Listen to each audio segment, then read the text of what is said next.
નમસ્કાર. ફરીથી હાજર છું આપની સમક્ષ એક નવો વિડીયો લઈને. અત્યારનો જે વિડીયો છે એ એક નવા વિષય પર છે. વિષય છે વ્યાપાર સંબંધિત યોગો. એ પહેલાં આપને જણાવી દઉં કે જે લોકોએ મારો વિડીયોને લાઈક અને શેર કર્યો છે તે સૌને મારા અને મારા પરિવાર તરફથી ધન્યવાદ. આ રીતે જ મારા વિડીયોને લાઈક અને શેર કરતા રહેજો, જેથી કરીને મને નવા નવા વિડીયો બનાવવામાં પ્રેરણા પ્રાપ્ત થતી રહે અને સાથે સાથે હું જ્યોતિષની સેવા કરી શકું. સાથે તમને જણાવી દઉં કે મેં આની સાથે જે બુકો લખેલી છે એમાં મેં લખેલી છે કે બૃહદ હોરા પરાશર શાસ્ત્ર, ત્યારબાદ લઘુ પારાશરી, ત્યારબાદ ગર્ગ હોરા શાસ્ત્ર,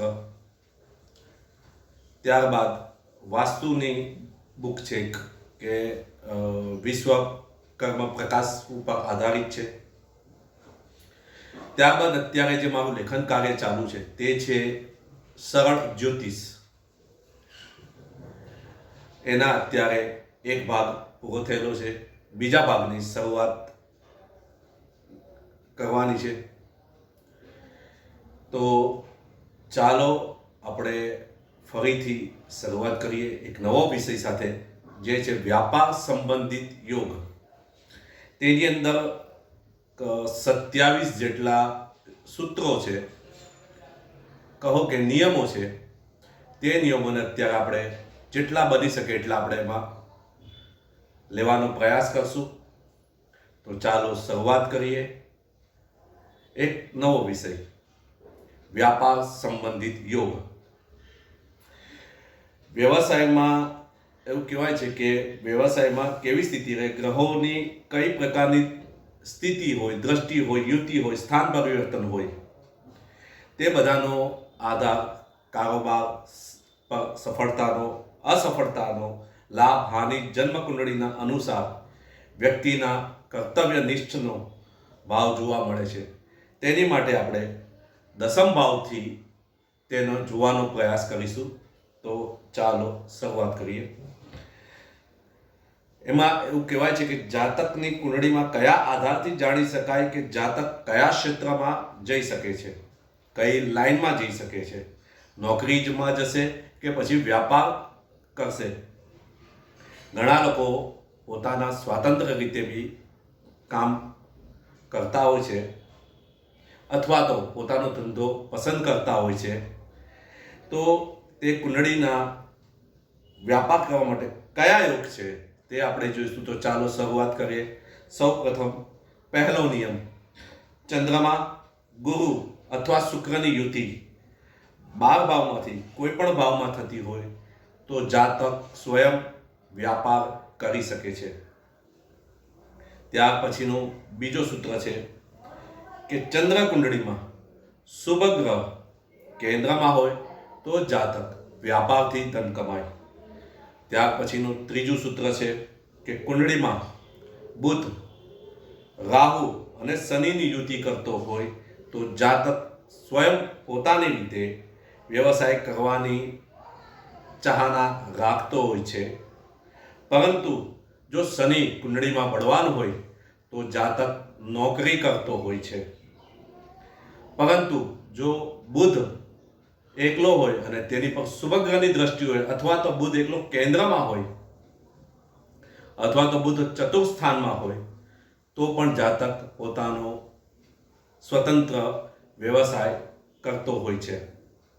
ત્યાર પછીનું ચોથું સૂત્ર છે કે ચંદ્ર કુંડળીથી ગુરુ ત્રીજા ભાવમાં હોય તથા શુક્ર લાભ ભાવમાં હોય તો જાતક પોતાની રીતે વ્યવસાય કરતો હોય છે. ત્યાર પછીનું પાંચમું સૂત્ર છે કુંડળીના સપ્તમ ભાવનો સ્વામી ધન ભાવમાં હોય અને બુધ સપ્તમ ભાવમાં હોય તો જાતક પોતાની રીતે સ્વતંત્ર વ્યવસાય કરતો હોય છે. ત્યાર પછીનું છઠ્ઠું સૂત્ર છે કે બુધ તથા શુક્ર દ્વિતીય ભાવ અથવા તો સપ્તમ ભાવમાં અને તેની પર શુભ ગ્રહની દ્રષ્ટિ હોય તો જાતક સ્વયં વ્યવસાય કરતો હોય છે. ત્યાર પછીનું એક સાતમું સૂત્ર છે કે દ્વિતીય ભાવનો સ્વામી શુભ ગ્રહની રાશિમાં હોય અને બુધ યા સપ્તમેશની દ્રષ્ટિમાં હોય તો જાતક સ્વયં વ્યવસાય કરી શકતો હોય છે. ત્યાર પછીનું આઠમું સૂત્ર છે કે ગુરુની દ્વિતીય ભાવ પર દ્રષ્ટિ હોય તો જાતક વ્યવસાય કરી શકતો હોય છે અથવા તો કરતો હોય છે. ત્યાર પછીનું નવમું સૂત્ર છે કે ઉચ્ચ બુધ ઉપર દ્વિતીયને દ્રષ્ટિ હોય તો જાતક સ્વયં વ્યાપાર કરી શકતો હોય છે. ત્યાર પછીનું 10મું સૂત્ર છે કે લગ્નેશ તથા દસમેશ પરસ્પર દ્રષ્ટિમાં હોય અથવા તો પરિવર્તનમાં હોય તો પણ જાતક પોતાનો સ્વયં વ્યવસાય કરતો હોય છે. ત્યાર પછીનું 10મું સૂત્ર છે કે દસમ ભાવ પર શુભ ગ્રહની દ્રષ્ટિ પડતી હોય તો જાતક પોતાનો સ્વયં બિઝનેસ કરતો હોય છે તથા તેના થકી ધન લાભ પણ થતો હોય છે. ત્યાર પછીનું 12મું સૂત્ર છે કે દસમ ભાવમાં જો બુધ હોય તો જાતક સ્વયં વ્યવસાય કરી શકતો હોય છે.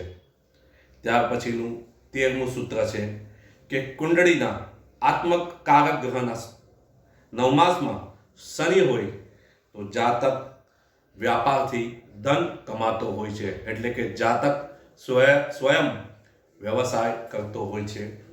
ત્યાર પછીનું 14મું સૂત્ર છે કે સપ્તમ ભાવથી દ્વાદશ ભાવ અથવા દસમ ભાવથી તૃતીય ભાવમાં 5 અથવા 5થી વધારે ગ્રહ હોય તો જાતક સ્વયં વ્યવસાય કરતો હોય છે.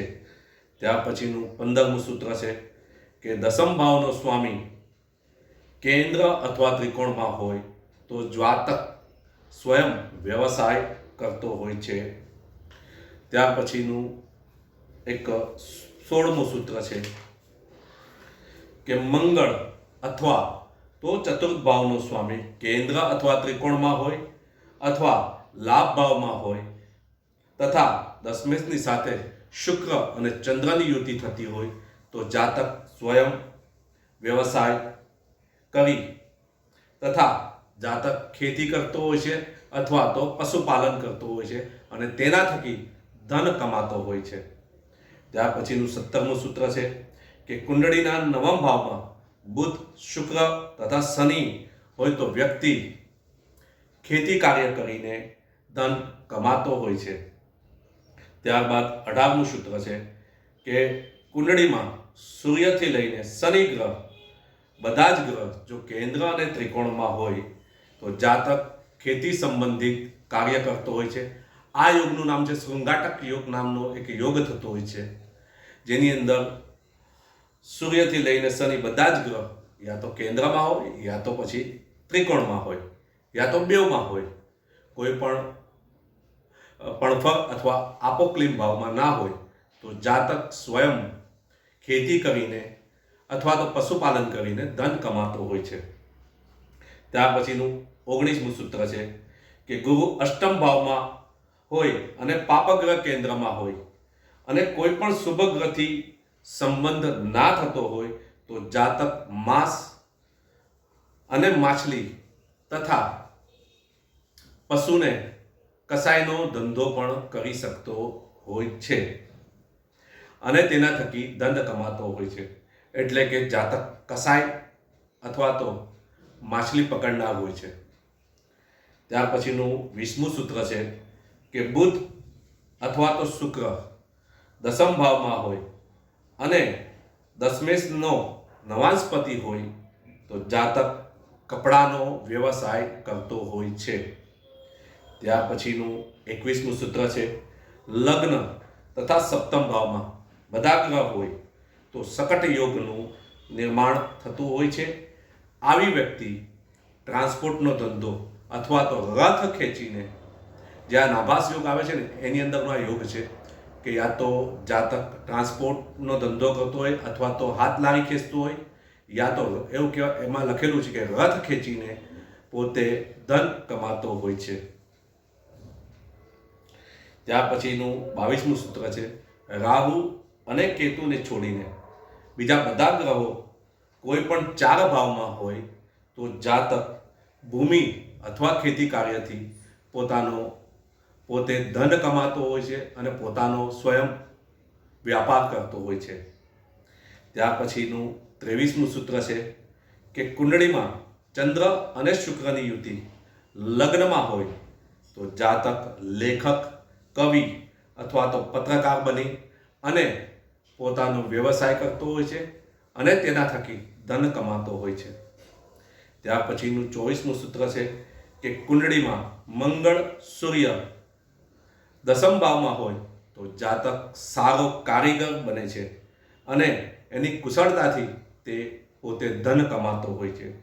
ત્યાર પછીનું 25મું સૂત્ર છે કે ચંદ્ર બુધના નવાંશમાં હોય અને સૂર્યની દ્રષ્ટિમાં હોય ત્યારે પણ વ્યક્તિ અભિનયના ક્ષેત્રમાં એટલે કે જાતક કલાકાર હોય છે અને તેના થકી ધન પ્રાપ્ત કરતો હોય છે.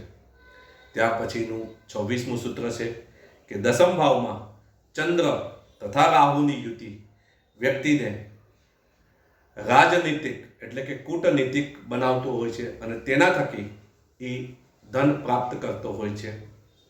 ત્યાર પછી 27મું સૂત્ર એટલે કે છેલ્લું સૂત્ર, કુંડળીના દસમ ભાવમાં મંગળ હોય અથવા મંગળના દસમ ભાવના સ્વામી જોડે યુતિ કરતો હોય તો જાતક પ્રશાસક અથવા તો સેનામાં અધિકારી હોય છે અને તે રીતે તે નોકરી કરીને ધન પ્રાપ્ત કરતો હોય છે. આ રીતે અહીં વ્યાપાર સંબંધિત જે 27 યોગો છે તે અહીં સમાપ્ત થાય છે. જો આપને અમારો વિડીયો ગમ્યો હોય તો લાઈક અને શેર કરજો.